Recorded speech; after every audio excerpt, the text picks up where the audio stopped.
Well, my initial involvement of Star Wars was when I was about 14 years old and I went and saw Star Wars. Then, the following Halloween in 1977, my parents made me a Jawa costume.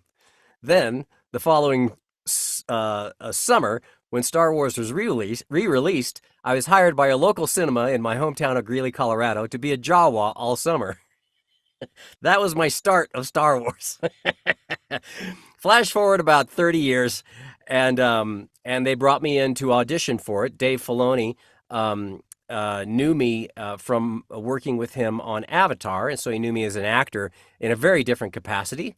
I auditioned for the role of the clones, and they arrived at me, and off we went on something that I had no idea where this voyage would go, and I certainly wouldn't have ever thought of to cast myself in a straight ahead soldier role. That wasn't the kind of stuff that I did, and it wasn't how I thought of myself. So it really opened up how I see what I can do, and I've been I just feel so very lucky to have this kind of creative challenge that is ongoing, and it's so fun and satisfying and fascinating. It's really cool. The main thing about keeping the characters distinct and the voices distinct is just to have a very clear idea of who these guys are and what the context of the scene that's playing out is.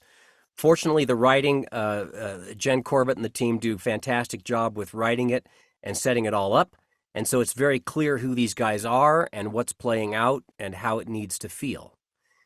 And so we we get to dive into everything from action to heartfelt one to one to heartbreak to tragedy to loss to overcoming to everything with this whole range of emotion that you don't always get the luxury of in a fantasy based action show.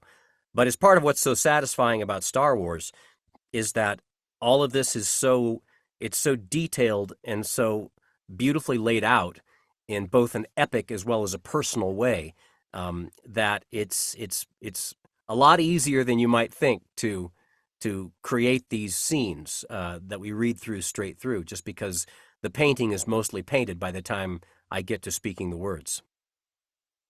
Well, the trick that I use is that if Wrecker is going to be yelling, I do that at the end of the session. That's my trick.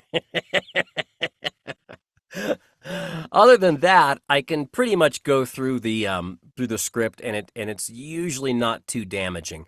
If we have a lot of like yelling and screaming and that kind of stuff, we may save a few of those lines for the end of the session, so that I still have enough gas in the tank vocally to get us all the way through the mission without too much hobbling around. But that's basically it. That's basically it. I'm old enough and experienced enough to know how not to damage my voice and what not to do.